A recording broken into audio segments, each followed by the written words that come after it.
وذكر فإن الذكرى تنفع المؤمنين.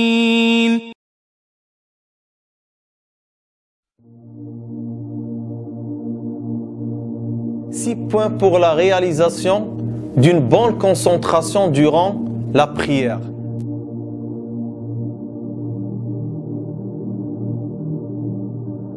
Le fait de se rappeler de la mort avant de commencer la prière. Si quelqu'un dit dans sa tête que peut-être ça sera ma dernière prière, quand vous savez, barakallahu fikum, que la personne ne va jamais arriver à savoir est-ce qu'il va mourir dans ce moment ou demain ou après-demain ou le mois prochain, wallahu a'lam, ça fait partie du monde de l'invisible, de l'ghaib. Pour cela, la personne doit toujours mettre dans sa tête que peut-être ça sera ma dernière prière. Donc si elle est conscient de ce point-là, sûr et certain qu'il va réaliser une concentration totale. Il va lire en pleine concentration. Il va invoquer Allah Azza wa Jal durant la prière, durant la prosternation, l'inclinaison en pleine concentration. Il va glorifier Allah Azza wa Jal en pleine concentration. Il va rater aucun raka. Il va jamais oublier quelque chose comme une obligation, un pilier, etc. Car il sait que peut-être ça sera sa dernière prière. Donc pour cela, la meilleure chose pour réaliser une concentration totale durant la prière, de mettre toujours dans la tête que peut-être ça sera ma dernière prière.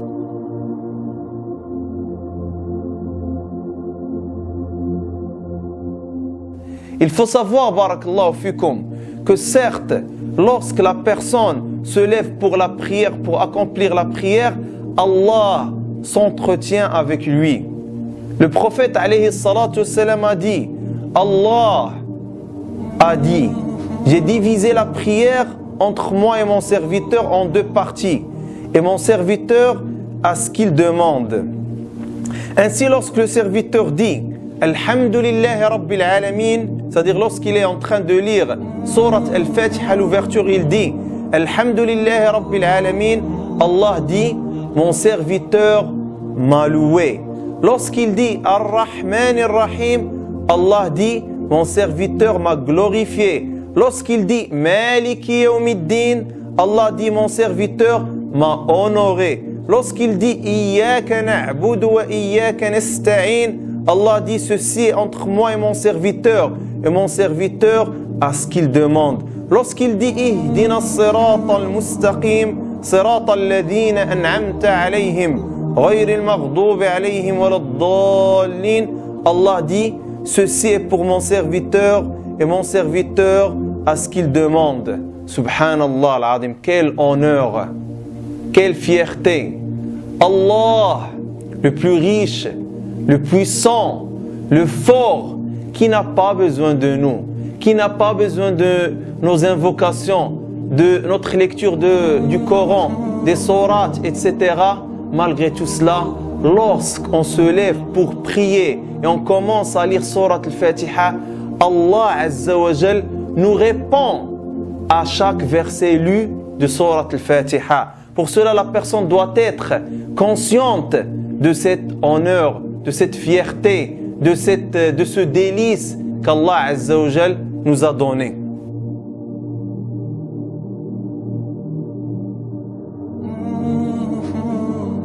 Troisième point qui aide à réaliser la concentration durant la prière, le fait de regarder vers le lieu de prosternation.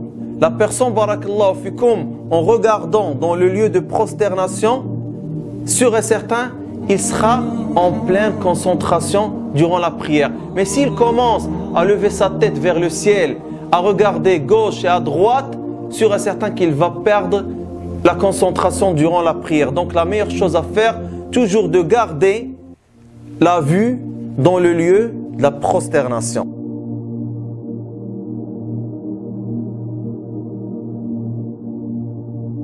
Quatrième chose qui réalise la concentration durant la prière, demander refuge auprès d'Allah contre le shaitan banni. Comme vous savez, barakallahu fikum, le shaitan, son objectif, c'est de vous déconcentrer durant la prière. Pour cela, la meilleure chose à faire, lorsque tu entres pour prier, tu dis « A'udhu billahi minash shaitanir rajim ».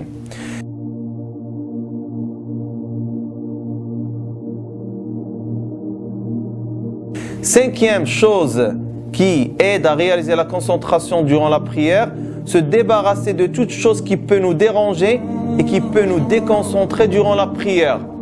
C'est très simple, lorsque tu veux prier, barakallahu fik, tu pries pas devant la télévision allumée, tu pries pas en plein bruit, tu pries pas devant les gens en train de discuter. Tu dois choisir un local, un lieu isolé, loin du bruit, loin des gens, où tu peux te concentrer totalement durant la prière.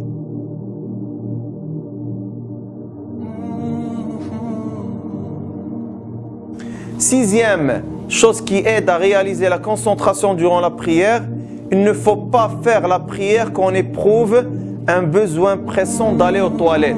Et ça c'est très subhanallah simple et c'est très courant en même temps. La personne par exemple est pressée d'aller faire ses besoins aux toilettes. Sûr et certain, s'il est toujours en ablution, il va faire sa prière d'une façon rapide, loin de la concentration, car il réfléchit durant toute la prière pour finir rapidement et aller aux toilettes pour faire ses besoins. Pour cela, le prophète alayhi salatu wassalam a dit: pas de prière en présence d'un repas, ni quand on éprouve un besoin pressant d'aller aux toilettes. Donc la meilleure chose, la personne, elle part pour faire ses besoins, puis il refait ses ablutions, puis il revient pour faire sa prière en pleine concentration.